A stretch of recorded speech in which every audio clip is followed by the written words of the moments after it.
Yay, Emma. What a joy to get to hear your story. You've had a very beautiful journey, and I'm excited to unpack that.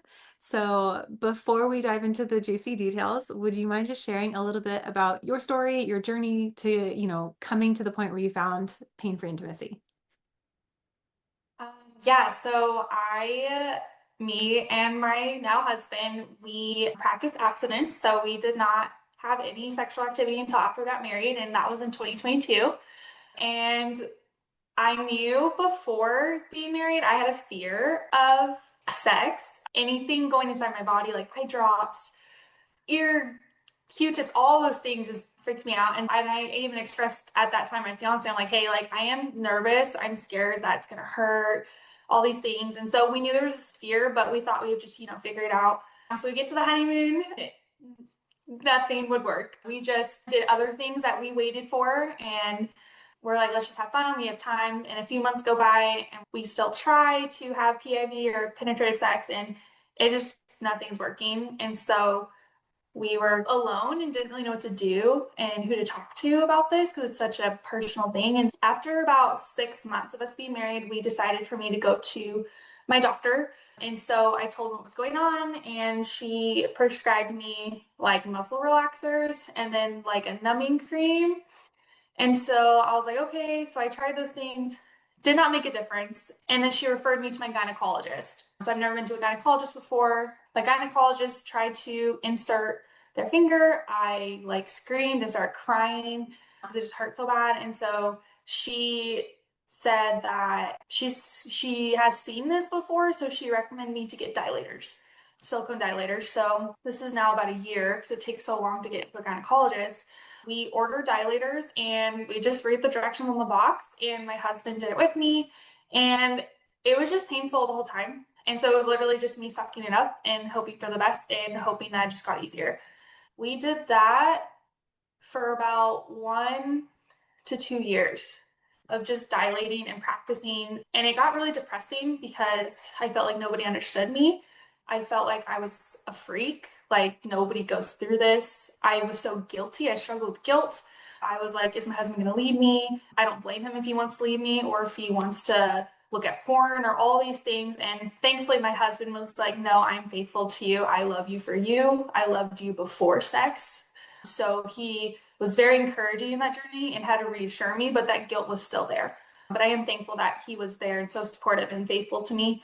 So yeah, and then I finally told a few elders at our church for prayer, and I finally told my family what was going on. They had no idea, so they started praying. So that was a good step that people knew, but people are like, you just need to relax, have some alcohol. So yeah, just things like that. And so then let's see, it was like 6 months ago. We're still just working on the dilators, and I was on Instagram, and so is my husband, and I see you on Instagram, this program, and I was reading the comments. I'm like, what the heck? I'm like, I feel like this is exactly what I'm going through.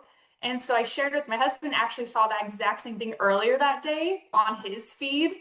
And so I was like, should we do this? And he's like, worst case, you can just go to the free consult. And I'm like, but what if it's like a scam or like weird and not real? And they're just trying to like take my money. And he was like, it's free, so you don't have to commit to anything. And so I made that appointment and I met with Olivia, and it was just shocking to meet another human that went through what I was going through. And that was crazy. And we started the program Gun Ho in November. And this program has taught me not just about vaginismus. I didn't even have a name for it, by the way, until this program. I had no idea. It's also changed my mind, my outlook on how I handle things, how I go by my day. It's taught me a lot about myself and my faith as well. So I feel like I got healed not only in body, but like mind and spirit too, which I was not expecting. And so now I'm able to have pain-free penetrative sex, which has been fun. And now we're just learning together how to navigate it, but that's fun. That's the fun part. Wow. Oh my goodness. I'm so sorry for just the struggle that you had the first few years of your marriage and all that you're up against there, but I'm excited to talk more about that fun piece that you talked about. But we'll get there because I want to build to that a little bit. I always I'm gonna have to stop myself on these because I want to jump into like, tell me all the juicy, fun, amazing things that we're at now. But let's back up a little bit and like just parse out some of this. Okay. Oh man, you did a lot of, going to doctors, trying to get answers. Unfortunately, yes, numbing creams and things are often prescribed, and I have yet to really find someone that really found success in that. I also you don't want to be dependent on those the rest of your life either. We want to be able to just have a quickie with sex and not be like, oh, I forgot the numbing cream. That's not fun. So Yeah. it is often a prescribed, but I find that it's just putting a band-aid on the situation. And I think you saw that too.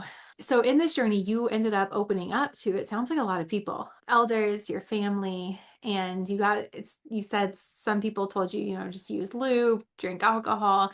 How did you find the courage to share with others when some people had maybe given you not good advice? And how did you balance knowing who to share with and when to share? Because a lot of us, I didn't talk with many people at all because I was, you feel like you're crazy already. So how did you navigate that?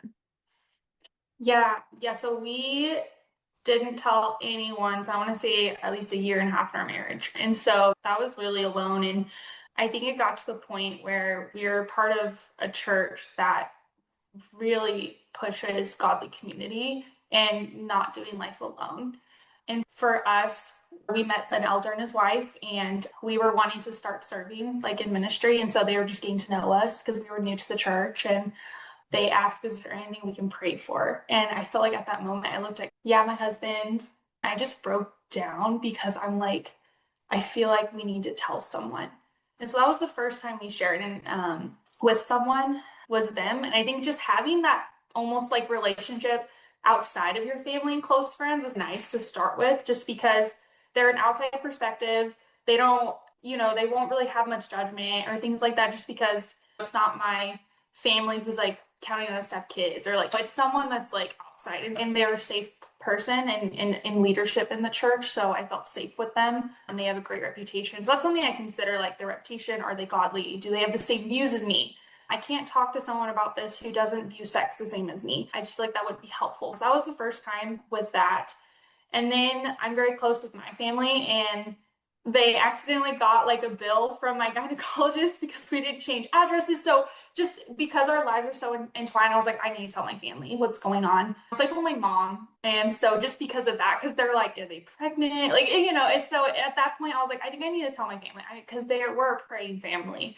And this is probably one of the only things I've never told them, which was weird for me. But I'm also like trying to respect my husband, who this is about him too. And it's such a vulnerable thing. So we definitely had to decide together, are we okay with telling this person together and then telling them? I never told someone without him knowing, because it does involve both of us. And, there could be some shame or embarrassment with it just because of what's about. So that was one thing. And I happened to tell one of my good friends because she was struggling in her marriage, and she opened up to me. And I was like, you know what? I'm going to tell her what I'm going through too, because I think it's easy for us to think that everyone has their lives together. And so we shared that vulnerability. And she actually knew someone else that struggled with this, with vaginismus. And so I was like, there's someone else. So that was really cool. So I think making sure it's a safe person that views the world the same as you, I think it's important that they're a Christian, that they don't struggle with gossip, obviously, because it's something very personal, but that also, that we'll pray for you and want what's best for you and will encourage you. I think that's the best thing. We didn't tell a ton of people, but people that were in leadership at the church and very close friends. Because I also found when I opened up to people, they opened up to me, and I had no idea they were struggling.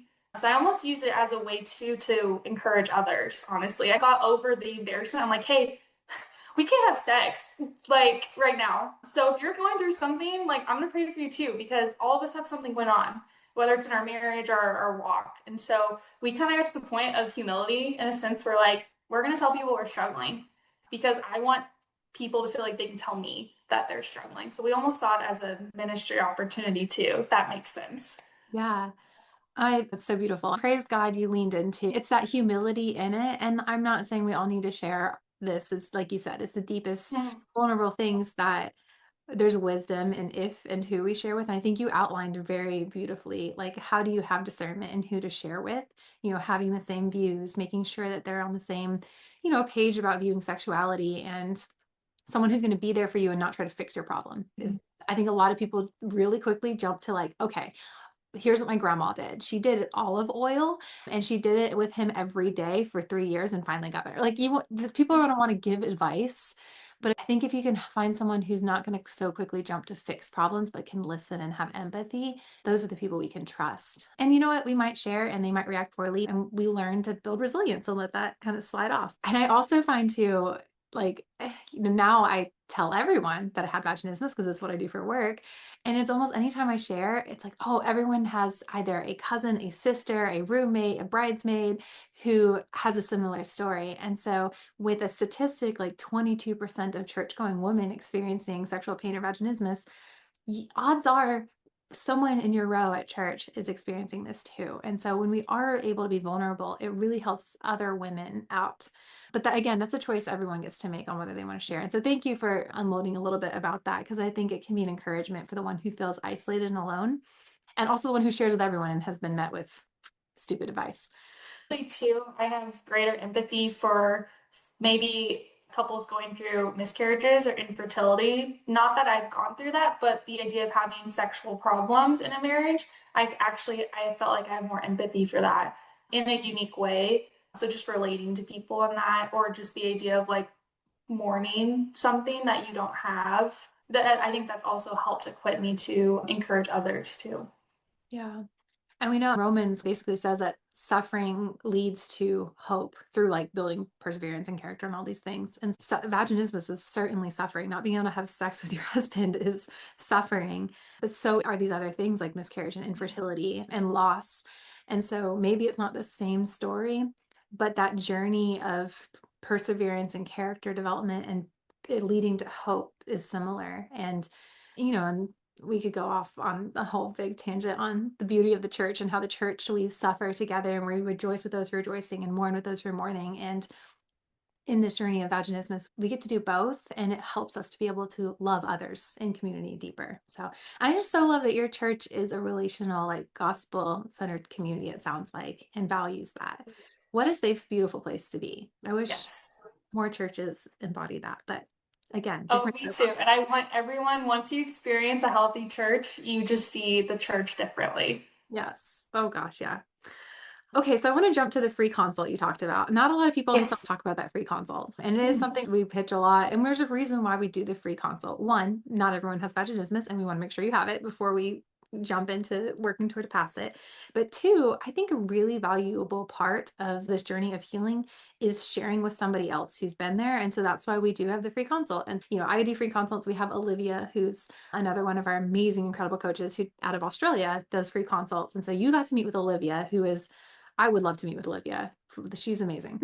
So you said that you were hesitant at first, thinking maybe this is a scam, which I get, but how did you get the courage to do it? And how was the consult for someone who might be considering, do I do this or not? Yeah, I first talked with my husband about it, and we were just at this point because the dilators weren't working. Right before we saw that free consult, we were thinking about going to a sex therapist. That was like our next step. And we even asked the church if they knew of anyone. They said no. And so we were kind of out of options. We're like, we don't really have anything else. And so when this came up, we looked at each other. We're like, I think this is our final hope. I'm like, if this doesn't work, I don't think we're ever going to get out of this in a very realistic, rational way, not out of like we've got to the point where like I don't think we can figure this out. We need a miracle. And so I think when we saw that, we were like, we have to try. I think the idea that it was a free consult, it was very clear that you did not have to commit to anything. I think that made it very helpful. The fact that it's on Zoom made it for me feel a little more safe in a sense where I'm not like meeting a random stranger in person. So that helped too because me and my husband were like, worst case, I can just get off the Zoom. Like Mm. if it was weird or something. And so that was our rationale. And we did pray about it for a couple days. And then my husband was like, I think you should do it. And so I was like, okay, let's do it. So that kind of helped get to that point that it's free and you don't have to commit to anything. We can always say no. So I liked that. The consult was cool because when I met with Olivia, she asked me my story and then she told me hers. And I was like, someone else has gone through this. Like, and that was just, I've never had a conversation with someone because my husband can only understand so much.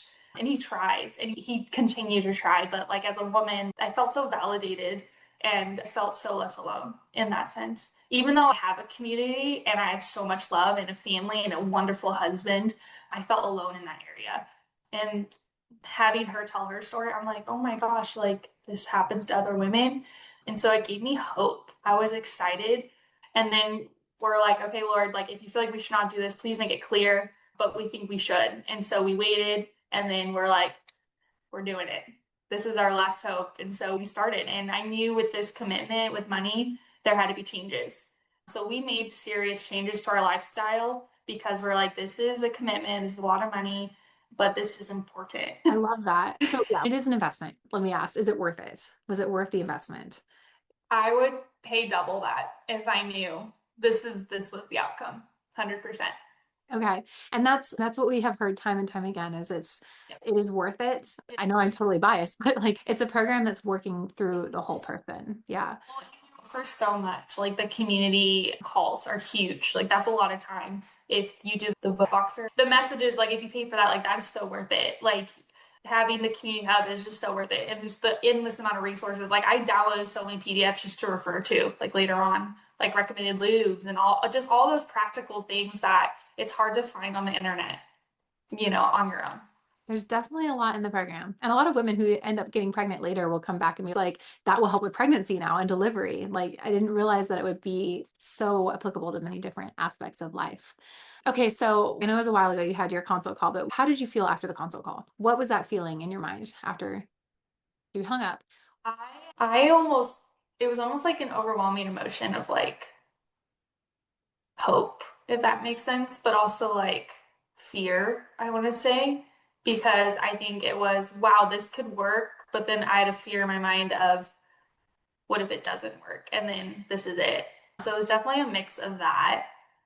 But the fact that the things that Olivia was saying was so what I went through, and the same, just you can't fake that of what we go through. It's so unique and nobody talks about it. And so to have someone else, and so it was definitely a mixture of hope and fear right after, but also at the same time excitement.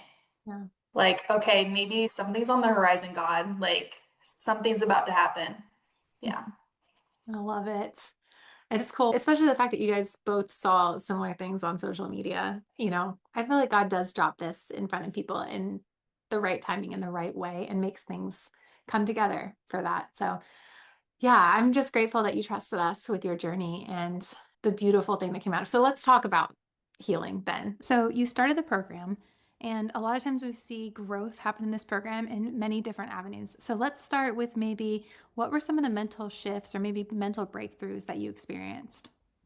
Yeah, I saw accomplishment as progress, but it's growth that's progress. And my goal isn't getting in all the dilators. My goal is to get my body to trust me and that I'm going to take care of it and I'm going to listen to it. And I think that was the mental shift. If I'm tired, I'm going to take a nap. I now color. I now sit out in the sun for 10 minutes just because I can and it feels good. And even though I have stuff on my to-do list, I when at work I've had some unexpected things happen, I tell myself, no one's dying. It's fine. I will get to it. And I'll do my best, but this isn't going to consume me or control me because it's going to be okay. Like it's going to be fine. So I feel like that mindset also overflowed into my work life or my husband or my family. Like, oh, I didn't get this done today. We'll do it another day. It's okay. Um, No one's dying. So yeah, that's a huge shift in mindset and your nervous system because if I think back to my journey and I sat outside for 10 minutes in the sun or I colored, I'm thinking the whole time, what a waste of time. I feel guilty. I should be doing something else. And that puts my nervous system into this like, yeah, come on, like, what are you doing? And it's almost like a low grade fight flight kind of response. So you're sitting out in the sun now and without any guilt. Is that the Yeah. case? Yeah. I am because like it's good for me. I'm not going out, I'm not saying I'm gonna do unhealthy things because I can.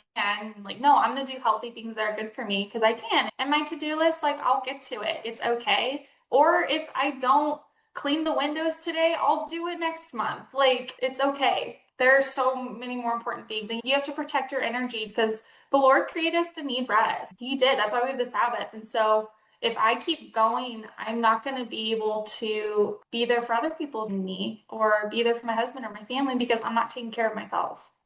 And that's the cost isn't worth it. Yeah. Oh, it's beautiful.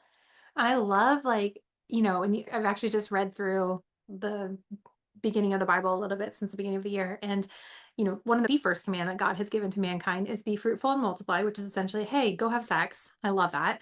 But early on, even before the Ten Commandments come, he gives us the Sabbath and to rest. And so creation is put into existence and we're told to have sex and rest. Like from the get-go. And I feel like in this program, we're constantly like, hey, we should rest. Let's love sex. Let's rest. And we're going back and forth through these very basic things that God is like, I created you in humanity to embody these things. And yet, in our brokenness and the brokenness of this world, it's distorted, both of them. Sex has become such a piece of work, and rest has just been captured by productivity and accomplishment and ambition. And that's not how the Lord created us to be. He created us to be lovely, regulated, sexual human beings. So I feel like you've gotten to that point. So, how would you say that healing has impacted your marriage and your sense of self?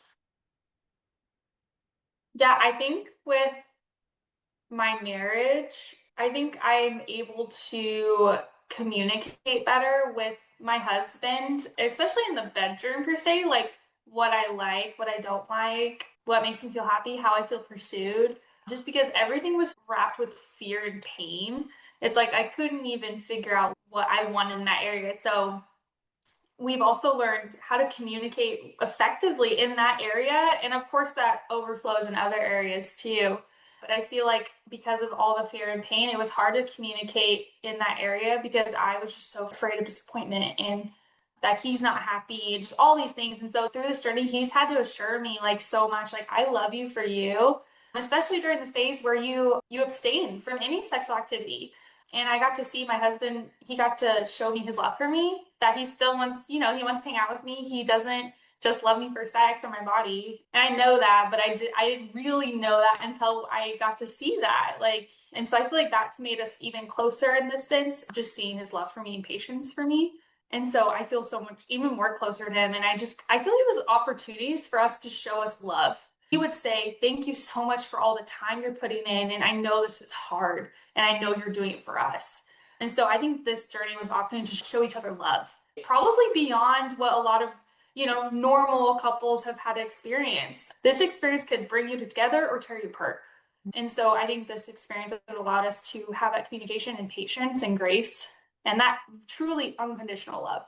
He's seen a change in me in a sense where I'm not as controlled with my to-do list, I would say. I'm still productive and I like to get things done. I'm still diligent and I want to be good stewards of my time and money and whatever because that's what the Lord calls us to do. But he can tell, he's like, hey, like, you're way more flexible in a sense. And I'm like, yeah, like, it's fine. Like, really, it's okay. And so he's seen that growth. So I just think we're closer through that experience. And then my sense of self, yeah, I think I've learned that I can want pleasure too in the bedroom. My husband can spend longer on me, and not that he wasn't willing to. I think it was more me like, no, let's just get this done type thing.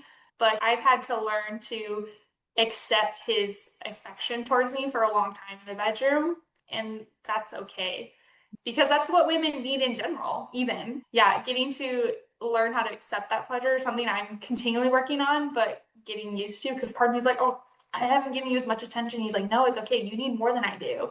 And so just accepting that, I think that's been beautiful with the sense of self, with sexuality too.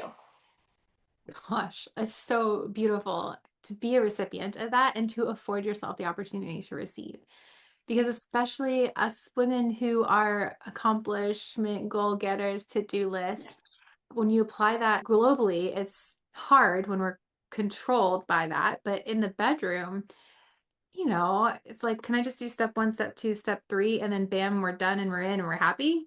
It does not work that way for a woman. And I think God intentionally did that to help us to receive and to remain humble and connected in that space. And I love that you're exploring that and unfolding that more, and that your husband is leaning into that too. And It sounds so beautiful the way that you guys have just grown in communication, grown in serving one another and receiving that being served from one another.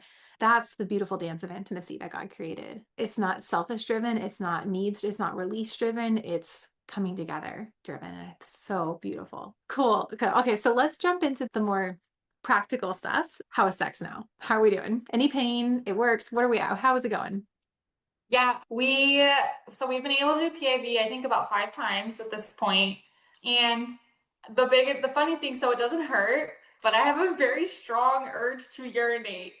And I think it goes back to the dilating. So that's something I'm working on with those things. And then positioning has been fun to figure out. We've definitely had a lot of laughing because we're like, what are we doing? So yeah, no pain. We kind of have a routine. In a sense, we're pretty structured in what we do at this point just because I think that's just where I'm at right now. So having that structure helps me because we don't have to decide what we're going to do in a sense. So I can just focus on being present. So that's been helpful, I think, for us. Because sometimes we're like, oh, what do you want to do? It's like, I don't want to decide. I don't want to make any decisions. Like, I just want to feel and be with them. I'm sure we'll explore that more later on, but I think that structure's been really helpful. Like, we always tell each other, we have our whole life to figure this out. Like, we don't have to have this perfect right now. No, it's not a perfect movie like sex experience, but it's pain free. And I get to connect with him in a way that I've never connected with anyone in my life, and he gets to do that too with me. And so that's what makes it really special. It's so fun. And you've described this as fun throughout the call, and I love that. And so it sounds like you have a good routine, and I love that. We do, when we do the transition from dilators into penetrative sex, there's like some things we do to support, and routine is part of that. So I love it. It doesn't sound like I didn't hear any dilators in there. So we're done with dilators. We are done. Praise God. We are done. What's funny is the first time we had PAV, I was like, he's right there. I'm like, let's just go for it. Like, and so he did. He went whoop, right in because, I'm open. Like, so it was a very simple transition. I was able to do it. Cool. I was like, I'm done. I don't want to go back. Like, I truly don't think we need to go back. And Yeah. yeah, I probably should throw them away. I haven't thrown them away yet. I don't know if there's some things I need to unpack there, but we have not used them in weeks. I unpack it, see what's there, but I think it's time. I think it's time for them to be thrown away. I don't know. Yeah, I I love a did put good. them away. They were on my bathroom counter for the longest time to get used to it. The biggest one now doesn't look that big to me. I'm like, I think I could fit more. Like, it's roomy. Roomy.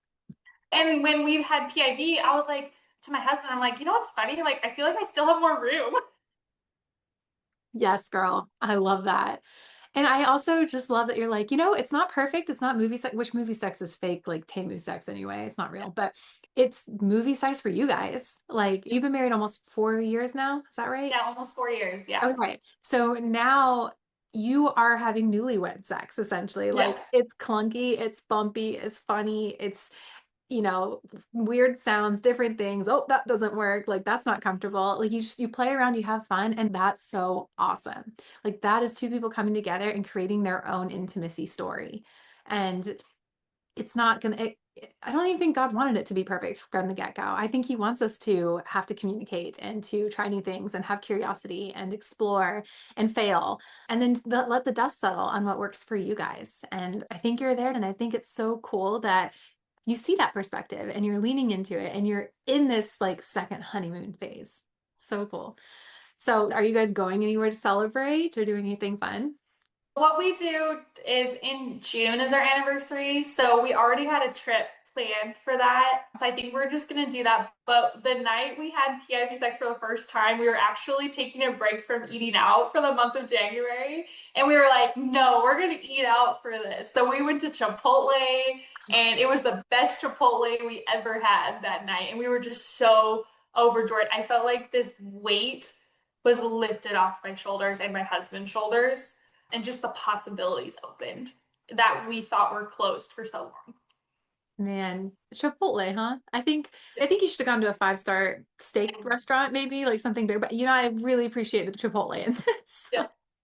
We're very simple homebody people. Yeah, that was for us, eating out is special. That's awesome. That's awesome. Okay, praise God for Chipotle sex. Yes, Um, exactly. Wow. Okay, so looking back on your journey, what if you could whisper any advice to yourself from maybe when you first got married, you first encountered this is a problem, what would you say to yourself back then? I would say, yeah, I would say trust in the Lord. And I would say, you're not broken. Mm, You just need healing, and that will come. Yeah. But one of the journal activities was, what would you tell yourself about this journey? And part of me, like for a long time, I first encountered this program, I was like, I envied the women that discovered this program a couple months after they got married. I did envy that. And I'm sure we've all gone through that because our journeys have been such different times. Like I know some of us, for you, 8 and Olivia, 14 years. So I did struggle with the timing. I'm like, why didn't I get this program immediately? And now that I've gone through this program, I wouldn't tell myself about this program yet. I wasn't ready. And which is crazy to me because I'm like such a go-getter, but I'm like, no, I don't think I was ready. I don't think I would have been successful. Just these little things I'm looking back on. I'm like, I don't think it was the right time to heal. Yeah. I love it. It's deep. It's deep. And I think I similarly like if I could go back and tell that Jess, like that engaged Jess, like even if she was to say like, hey, what's it going to be like in marriage? I don't even think I'd tell her you're going to experience vaginismus. I don't Yeah. think I would tell her it's going to take you 8 years. And I don't think I would change it because the Lord did exactly what he wanted to do for my good, all good of our marriage, for his glory. And yeah, 8 years is a long time. Yes, I also envy the women who are like, I got married like 3 weeks ago and I found this program. Yeah. I'm like, oh gosh, yes, girl, let's go sooner rather than later, Yeah. please. But I also know like the 5 year journey, the 8 year, the 20, I've had clients married for 30 years before they find this program. That was orchestrated in a way that is ultimately for their good. And I see that good often day in, day out. So I appreciate you saying that and recognizing like we don't have as much control as we'd like. And then if we could go back, would we change that level of control?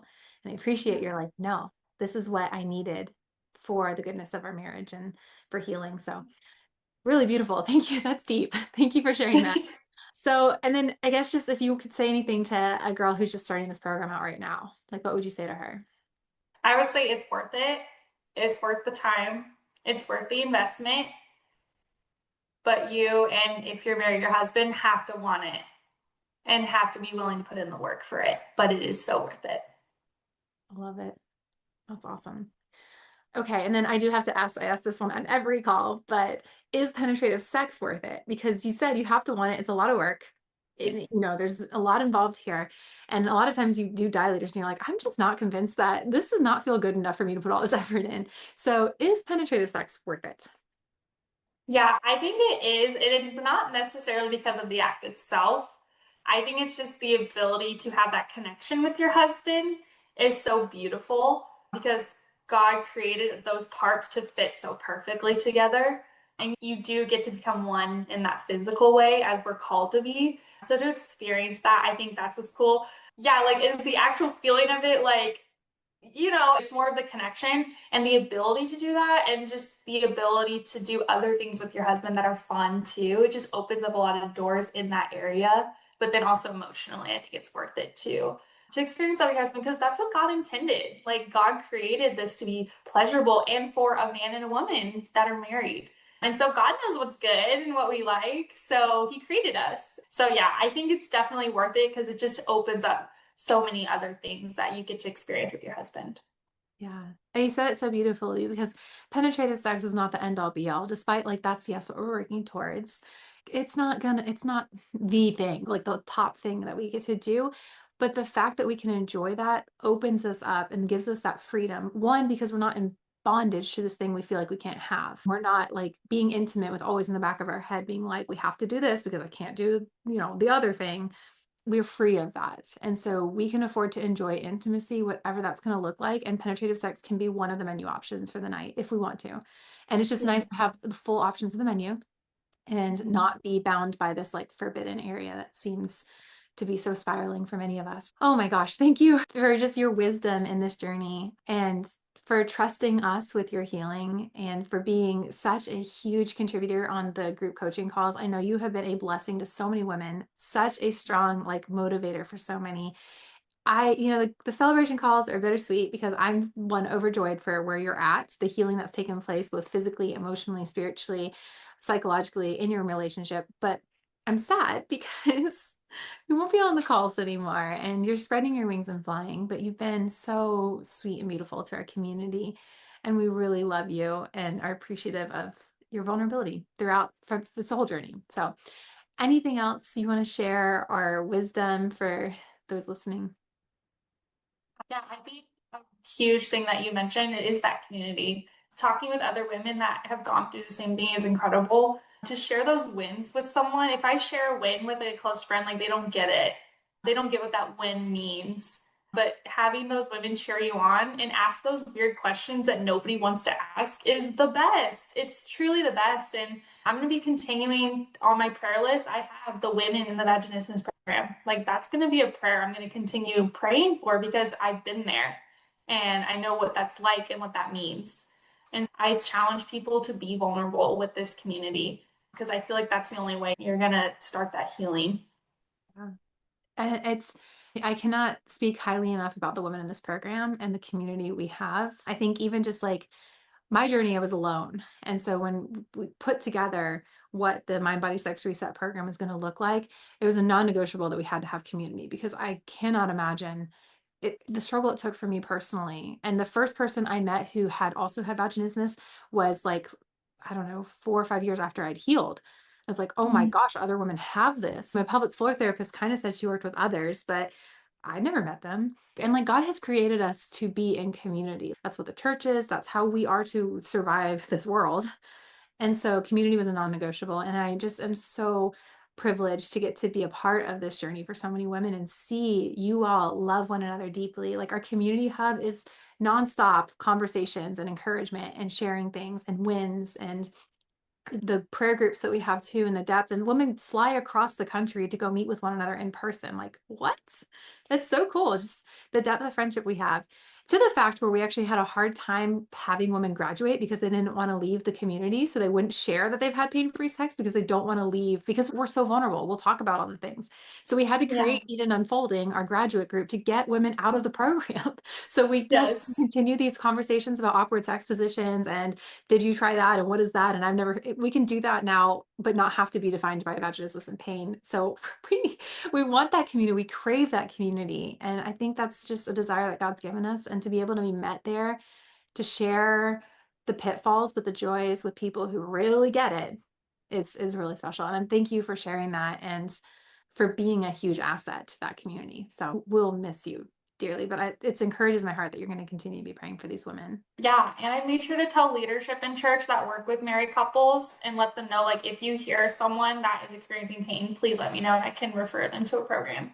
Because it's hard to ask someone that if you're not very close to them, how's sex going? So those people are, I've strategically told a few people who work with young married couples to be aware of that because a lot of people don't know what to do next. So hopefully that helps too. Yeah. And we have our church leader guide also on our website to help equip Oh, pastors and church staff to know how to have those conversations better and when to refer and how. Because we found the church is grossly ill equipped to handle women's sexual pain. They're yeah. a little bit more equipped to handle men's sexual struggle, but women get lost in that journey. And we found that a lot of staff didn't know how to support women well. So we created a whole guide that just, even with scripts and step by steps of what to do. And Oh, I so, find that. yes, it's on our website, but we're trying to do better at helping the church help women better because so many women struggle with this and it's not acceptable. You know that. So thank you for being an advocate for so many women too in this journey. Such a joy getting to dive into your story. Thank you for your vulnerability and being willing to share, and just for the encouragement you've been to my heart. And I'm beyond excited for you guys and what this next season of marriage looks like for you. So thank you so much. Yeah, truthfully, this program was an answer to prayer and a miracle. This is our own miracle that we've got to experience. Praise God. I love hearing that. It's so encouraging. Thank you for your time, and it's been such a joy.